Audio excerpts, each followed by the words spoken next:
berjalan dalam firman-Mu, hatiku siap.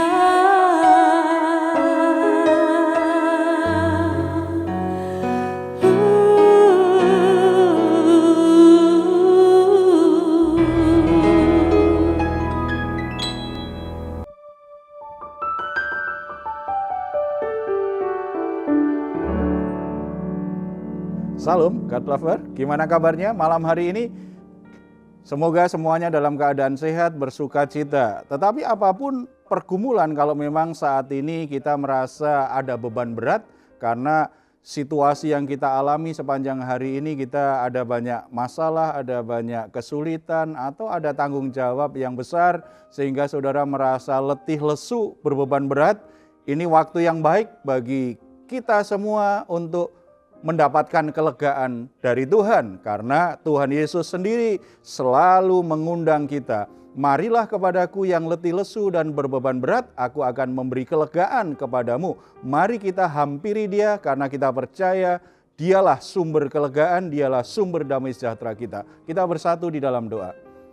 Bapa di surga, kami bersyukur karena hari ini kembali kami boleh menghampiri Engkau. Kami sangat percaya Engkaulah sumber kepuasan, Engkau sumber damai sejahtera kami. Engkaulah sumber kelegaan dalam hidup kami. Dengan semua pergumulan, dengan semua masalah, beban berat, situasi apapun yang sedang kami alami saat ini, kami datang kepadamu menghampiri Engkau di dalam Yesus Kristus yang sudah mati di atas kayu salib menebus dosa-dosa kami. Kami sangat percaya ketika kami ada dalam hadirat-Mu, maka ada kelegaan, ada sukacita damai sejahtera. Bahkan ketika kami merenungkan kembali firman-Mu, kami semua mendapatkan solusi, kami semua mendapatkan kemerdekaan, kami semua diperbaharui dan dikuatkan.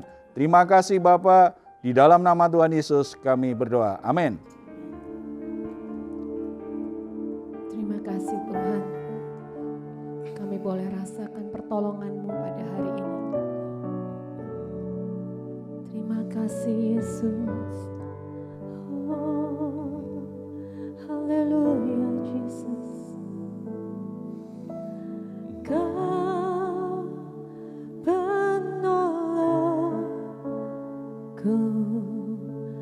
Kau penghiburku,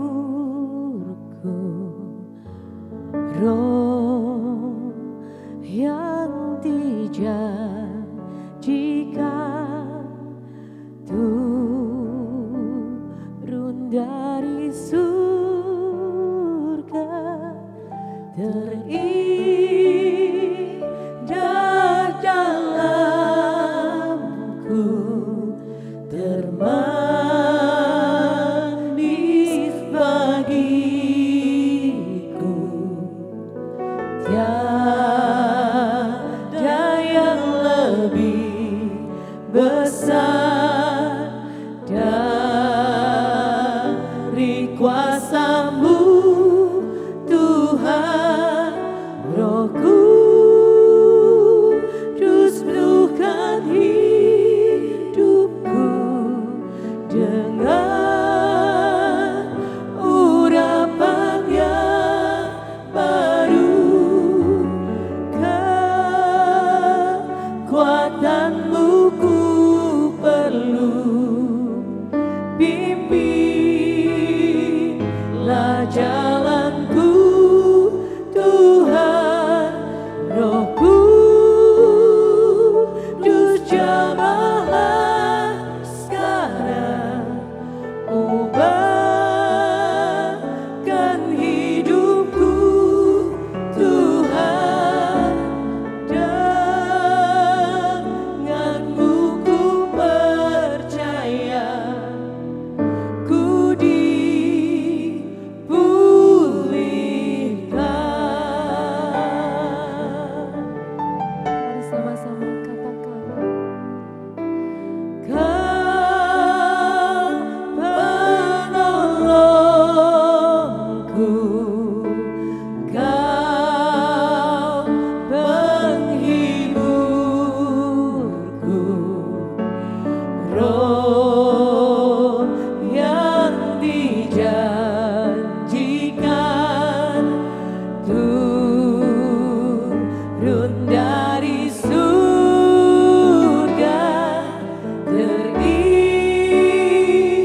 Kudus yang manis yang memenuhi kami, penuhi hati kami dengan kasih-Mu.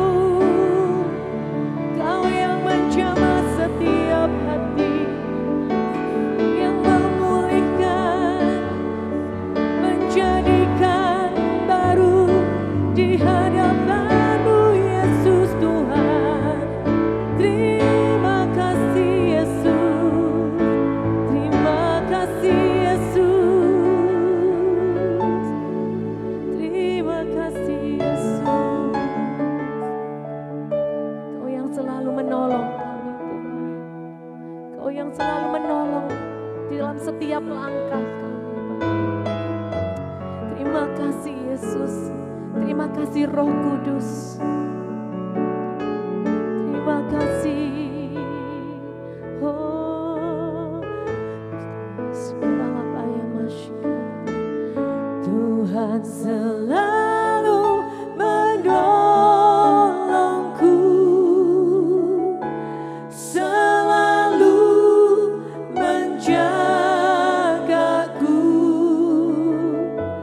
sehelai di rambutku tak akan terjatuh tanpa seizin-Mu.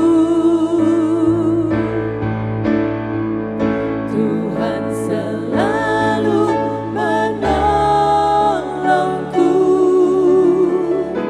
selalu menjagaku.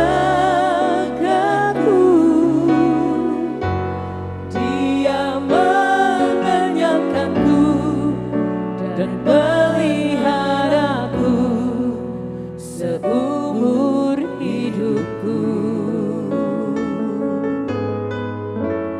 Dia mengenyangkanku dan peliharaku seumur hidupku.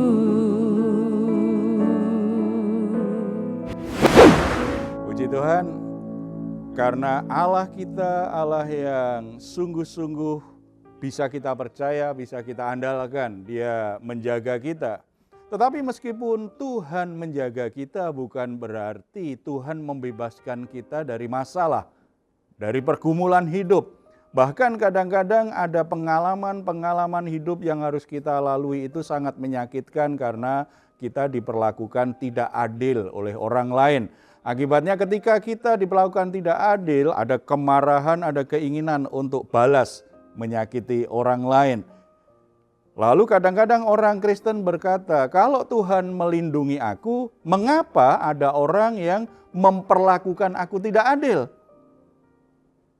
Saudara, sebagai Bapa yang sempurna, Tuhan itu selalu memimpin kita, membentuk kita. Bagian dari proses pembentukan itu adalah lewat relasi dengan orang lain. Dalam relasi itu kadang-kadang kita sudah berbuat baik tetapi orang lain tidak berbuat baik kepada kita. Kita bisa mengendalikan perasaan dan keinginan kita, tetapi kita memang tidak bisa mengendalikan perasaan dan keinginan orang lain. Tetapi lewat proses itulah Tuhan membentuk kita. Nah, sekarang berbicara tentang ketidakadilan. Kadang-kadang kan jadi orang kalau dapat perlakuan tidak adil, jahat, ingin membalas, itu kan otomatis itu terjadi ya. Kisah seperti ini kan banyak sekali, apalagi kalau di film gitu kita lihat, kalau film-film tentang balas dendam itu kan seru.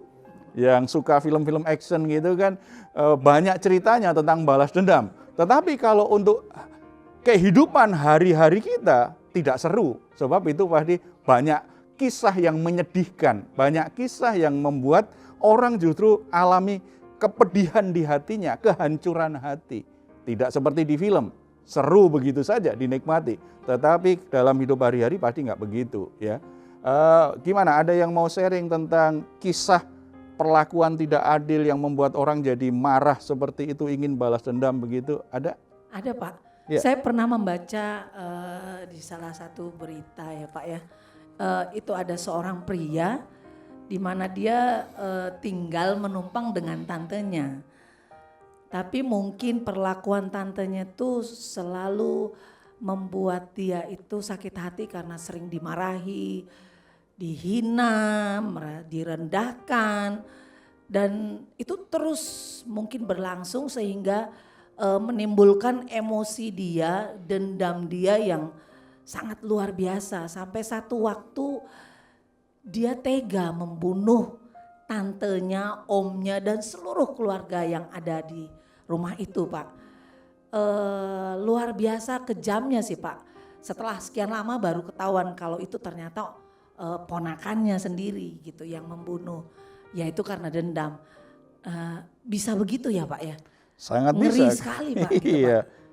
Karena dia mungkin diperlakukan nggak adil sudah sekian lama, dia diperlakukan tidak baik, yang menyakitkan, dipermalukan, dan berbagai hal yang membuat dia merasa harga dirinya dicampakkan, harga dirinya tidak dihargai betul gitu ya. Akhirnya memendam kemarahan, sakit hati sekian lama, dan puncaknya akhirnya dia tidak tahan lagi, keinginan balas dendamnya justru sangat seram sekali, sangat sadis sekali. Bisa saja kemarahan yang tidak segera diatasi biasanya ujungnya kejahatan. Makanya kemarahan itu harus segera dikelola dengan baik sebelum itu menguasai hati kita. Sebab kalau tidak bisa kita kendalikan, akhirnya nanti membakar apa saja dan ujungnya kejahatan. Kalau sudah kejahatan, udah akhirnya urusannya pengadilan, urusannya penjara. Bahkan mungkin masalahnya jadi lebih rumit lagi. Jadi kalau kita mengalami situasi seperti itu, kita harus ingat apa yang Tuhan ajarkan. Memang tidak selalu mudah untuk segera berdamai dengan kemarahannya kalau peristiwanya itu benar-benar memang sangat menyakitkan, sangat tidak adil, menghancurkan harga diri betul. Memang kadang-kadang tidak selalu mudah. Tetapi kalau kita membiarkan terus keinginan untuk membalas kejahatan, balas dendam seperti itu, sebenarnya kita sedang memenjarakan hidup kita pada kejahatan orang lain. Karena kita tidak mau keluar dari rasa sakitnya. Pikiran kita tidak mau keluar dari peristiwa yang begitu menyakitkan hati kita, menghancurkan hidup kita. Kita sedang merusak hidup kita sendiri, menahan diri kita dari berkat-berkat Tuhan untuk masa depan kita. Kita sendiri pasti nggak bahagia. Sebab orang yang marah itu kan capek ya. Pernah marah? Marah itu capek loh. Ya, capek marah itu. Ya, sebagian orang kalau marah makannya tambah banyak ya Manek ya. Itu bisa tambah banyak kalau marah. Tetapi bagian yang lain nggak mau makan. Tapi yang jelas berarti ada tidak nyaman lah dengan dirinya ya kalau ya, sehingga produktivitas kita jadi berkurang gitu ya. Banyak hal baik akhirnya rusak dalam hidup kita kalau kita membiarkan kemarahan dan hanya mikirkan mau balas dendam. Kita bisa ingat ada satu bagian di Alkitab mengingatkan kita dan mengajar kita menangani hal ini. Roma pasal 12 ayat 17 sampai 21. Janganlah membalas kejahatan dengan kejahatan, lakukanlah apa yang baik bagi semua orang. Sedapat-dapatnya kalau hal itu bergantung padamu, hiduplah dalam perdamaian dengan semua orang. Saudara-saudara yang kekasih, janganlah kamu sendiri menuntut pembalasan, tetapi berilah tempat kepada murka Allah, sebab ada tertulis, pembalasan itu adalah hakku, akulah yang akan menuntut pembalasan, firman Tuhan. Tetapi jika seterumu lapar, berilah dia makan. Jika ia haus, berilah dia minum. Dengan berbuat demikian, kamu menumpukkan bara api di atas kepalanya. Janganlah kamu kalah terhadap kejahatan, tetapi kalahkanlah kejahatan dengan kebaikan. Jadi kalahkan kejahatan dengan kebaikan.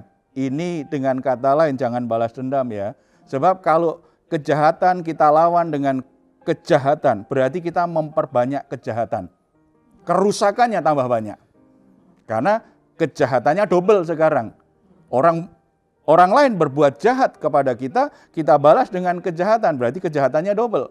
Dan ketika kita membalas kejahatan orang, dia juga tambah marah, tambah benci kita, dia lakukan yang lebih jahat lagi. Akhirnya terjadilah siklus jahat dalam hidup kita. Kejahatan demi kejahatan akhirnya terjadi. Itu yang rusak. Siapa? Sebenarnya kita sendiri yang merusak. Kita rugi ya. Dari ayat yang kita baca tadi ada beberapa hal kita bisa lihat. Yang pertama, janganlah membalas kejahatan dengan kejahatan. Janganlah membalas kejahatan dengan kejahatan. Karena itu hanya akan tadi memperbanyak kejahatan. Biasanya memang ini sisi kedagingan kita ya. Kalau ada orang yang merugikan kita, memperlakukan kita tidak adil, menyerobot bagian kita, merusak apa yang jadi milik kita, mencuri hak kita. Ada orang-orang seperti itu di sisi harga diri kita, ego kita, sisi kedagingan kita, itu akan melawan. Perlawanannya dalam bentuk apa? Didorong oleh amarah. Makanya akan dengan kejahatan. Orang jahat, kita tambah jahat. Orang baik, kita juga baik. Itu kan pedoman dunia. Tetapi luar biasa ajaran Tuhan Yesus ya. Jangan lawan kejahatan dengan kejahatan. Tuhan mengajarkan kita untuk apa?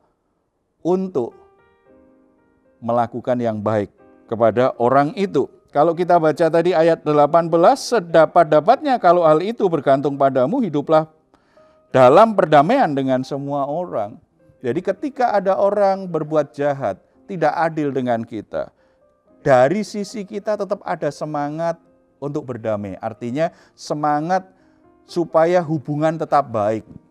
Artinya tidak langsung membalas kejahatan, tidak ya.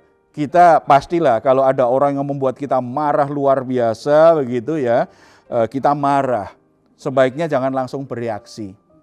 Kita menenangkan diri dulu, kita berdiam diri dulu dan mohon Roh Kudus yang memberi kita ketenangan. Ketika semangatnya tidak didorong lagi dengan amarah, kita bisa bicara baik-baik, kita selesaikan masalahnya supaya ada damai sejahtera. Bagi dunia mungkin ini dianggap kelemahan. Karena kok nggak bisa marah sih? Ya kita bisa marah, cuma kita tidak mau dikuasai kemarahan. Gitu kan? Masa yang seperti itu kamu tidak balas? Dia kan jahat sekali. Kita bisa berbuat jahat, tetapi kita memilih untuk tidak berbuat jahat. Itu kan sebuah pilihan. Mungkin bagi dunia dianggap ini kelemahan, tetapi sebenarnya ini kekuatan batin, kekuatan spiritual yang luar biasa.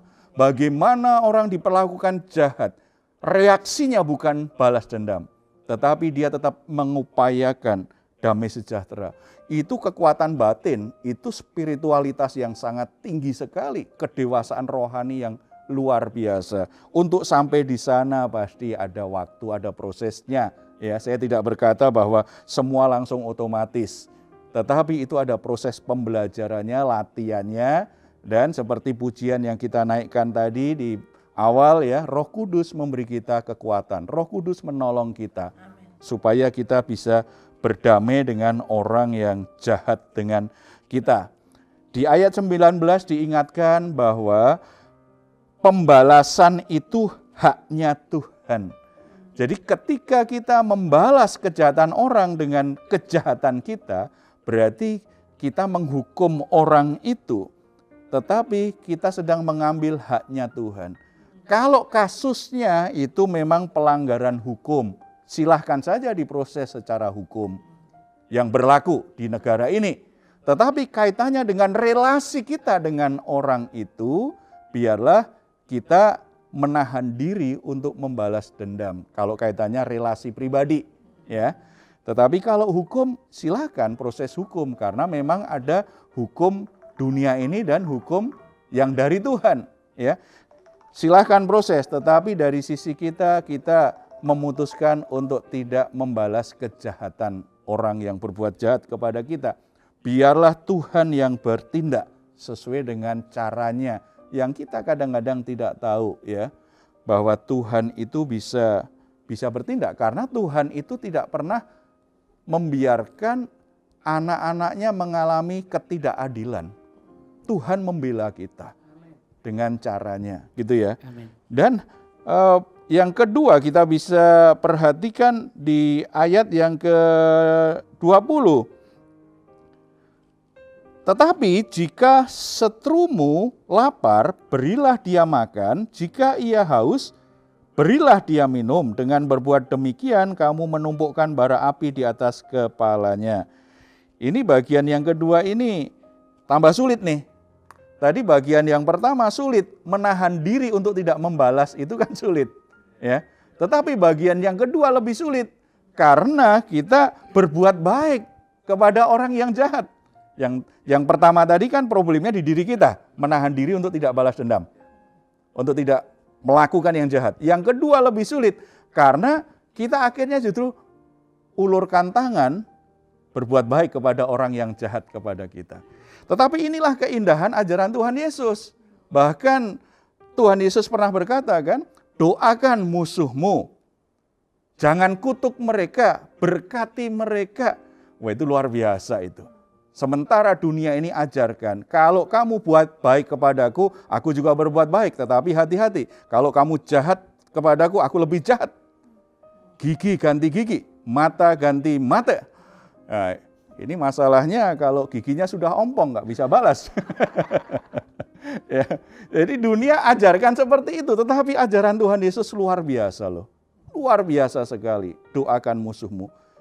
Memberi makan dan minum itu hanya satu contoh sederhana bahwa kita itu berbuat baik. Dan kalau kita berbuat baik kepada orang yang jahat kepada kita, ada gambaran itu seperti menaruh bara api di atas kepalanya. Itu sebenarnya menyentuh hati nuraninya, sehingga dia akan gelisah. Dia tidak nyaman karena dia sudah jahat dengan kita, kok kita masih berbuat baik, masih menyapa dia dengan ramah. Itu menyentuh hati nuraninya. Ketika orang itu tersentuh hati nuraninya, dia gelisah, maka dia akan buka hati dan meresponi, Roh Kudus bekerja. Ada kemungkinan besar orang itu akhirnya bertobat. Akhirnya dia sadar dia buat salah, memperbaiki hidupnya. Jadi kalau ingin memenangkan hati orang, lakukan kebaikan kepada orang itu. Maka orang akan mulai gelisah. Hati nuraninya disentuh dengan kebaikan kita, di situ ada Tuhan ikut bekerja. Ketika itu terjadi, maka kita nggak kalah. Itulah kemenangan Kristen. Seringkali kita sebagai orang Kristen kan hanya berpikir menang itu kalau bangkrut jadi berhasil. Kalau ekonominya terpuruk, kemudian kita kelimpahan dengan harta. Kalau kita ada kesulitan masalah dengan tender kita, dengan usaha kita, dengan toko kita, kemudian ada berkat Tuhan, kemudian mulai banyak pelanggan. Kita berpikir bahwa kemenangan kita sebagai orang Kristen hanya terkait dengan materi. Padahal kemenangan mengalahkan kejahatan, mengalahkan kemarahan, mengalahkan keinginan untuk membalas dendam, mengalahkan ego kita, nafsu daging kita untuk tidak terlibat dengan permusuhan yang berlarut-larut. Itu kemenangan. Kemenangan yang pasti dampaknya Tuhan akan berkati. Karena bagian-bagian itu kalau nggak beres, itu kan penghalang kita diberkati oleh Tuhan. Jadi saudara-saudara yang dikasih Tuhan dimanapun saudara berada yang saat ini bergabung dengan kita. Kalau saudara sedang bergumul, ada keinginan, dorongan untuk balas dendam. Sesuai firman Tuhan, berhenti untuk terus menaruh bara api keinginan balas dendam di hatimu. Karena itu hanya akan semakin merusak hidupmu, merusak jiwamu, engkau tidak akan pernah menikmati sukacita dan kebahagiaan. Bahkan mungkin orang-orang terdekatmu justru akan kena dampak sehingga hidup mereka juga ikut menderita. Tuhan Yesus sudah diperlakukan tidak adil. Tuhan Yesus tidak membalas. Dan itu menjadi teladan bagi kita. Roh Kudus pasti menolong kita untuk bisa menangani amarah dan keinginan balas dendam dan menggantinya dengan kebaikan yang dari Tuhan. Kita bersatu dalam doa. Bapa di surga, terima kasih karena Engkau sudah menyatakan bahwa kebaikan selalu menang, kebenaran selalu menang dengan semua kejahatan, dengan semua tipu muslihat, dengan semua perkara-perkara yang jahat di dunia ini. Kebaikan-Mu selalu menang. Yesus Kristus diperlakukan tidak adil. Yesus Kristus difitnah. Yesus Kristus harus mengalami penderitaan. Tetapi ketika dia tidak membalas dendam, bahkan saat dia mengalami penderitaan yang begitu berat di atas kayu salib. Dia berkata, Bapa, ampunilah mereka. Dia terus memberikan kasih karunia pengampunan. Dan lewat kematian Yesus Kristus dan kebangkitannya, akhirnya menjadi anugerah besar dalam hidup kami. Amen. Sehingga kami semua beroleh pengampunan, penebusan. Kami boleh kebebasan dari segala ikatan dosa, belenggu kuasa kegelapan. Hidup kami hidup yang merdeka. Tetapi seringkali ketika kami mengalami kejahatan orang lain, orang-orang memperlakukan kami tidak adil, kami mengalami konflik batin yang berat. Ada kemarahan yang membuat kami ingin balas dendam. Bapa, ajar kami seperti Yesus Kristus. Kami mohon Roh-Mu memberi kami damai sejahtera saat ini. Siapapun yang punya keinginan, dorongan, yang kuat ingin balas dendam dan melakukan sesuatu yang jahat dengan seseorang yang sudah berbuat jahat kepadanya, biarlah Roh Kudus menjamah di dalam nama Tuhan Yesus Kristus, sehingga amarahnya padam. Dorongan untuk balas dendam itu mulai padam. Yang ada adalah damai sejahtera Tuhan. Dorongan yang kuat untuk berdamai dengan musuhnya. Ada dorongan yang kuat untuk mengampuni musuh-musuhnya. Bahkan akhirnya ada kerelaan untuk mendatangi musuhnya. Berdamai, lakukan sesuatu yang baik. Terima kasih Bapa di surga. Tuhan berkati keluarga-keluarga yang mengalami perpecahan. Saudara dengan saudara yang bertengkar, ingin saling menyakiti satu sama lain. Suami istri saling menyakiti satu sama lain. Sehingga mereka melakukan hal-hal yang jahat satu sama lain. Demikian juga sahabat dengan sahabat. Mereka saling menyakiti. Dalam keinginan balas dendamnya mereka semakin berbuat yang lebih jahat dari sebelumnya. Tetapi biarlah kuasa firman-Mu saat ini memerdekakan kami semua. Lingkaran saling jahat itu diputuskan dalam nama Tuhan Yesus Kristus. Keinginan saling balas dendam itu dihentikan oleh kuasa Roh Kudus. Sehingga yang ada keluarga-keluarga dipenuhi dengan damai sejahtera. Suami istri hidup dalam damai sejahtera. Orang tua dan anak hidup dalam damai sejahtera. Antar saudara juga hidup dalam damai sejahtera.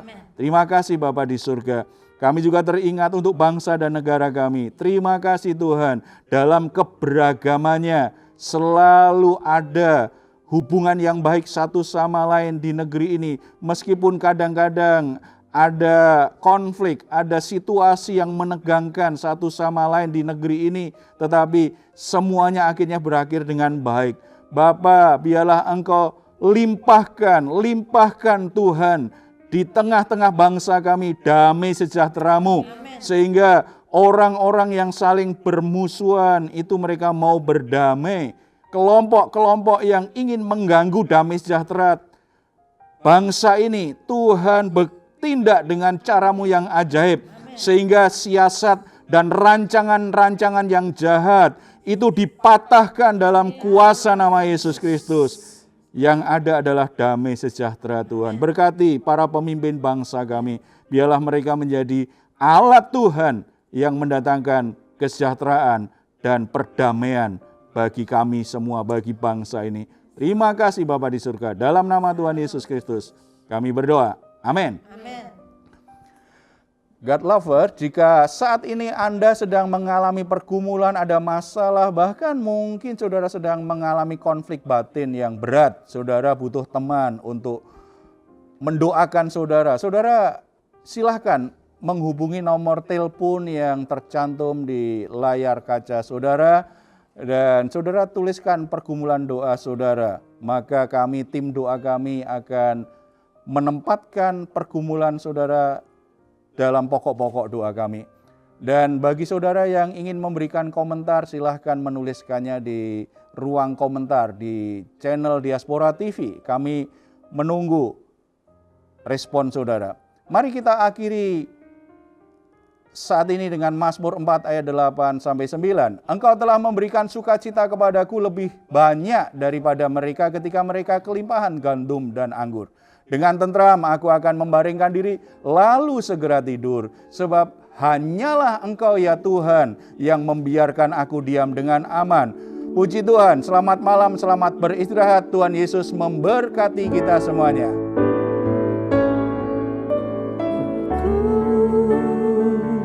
Dustukan hidupku dengan urapan yang baru, kekuatanmu ku perlu, pimpinlah jalanku Tuhan, Rohku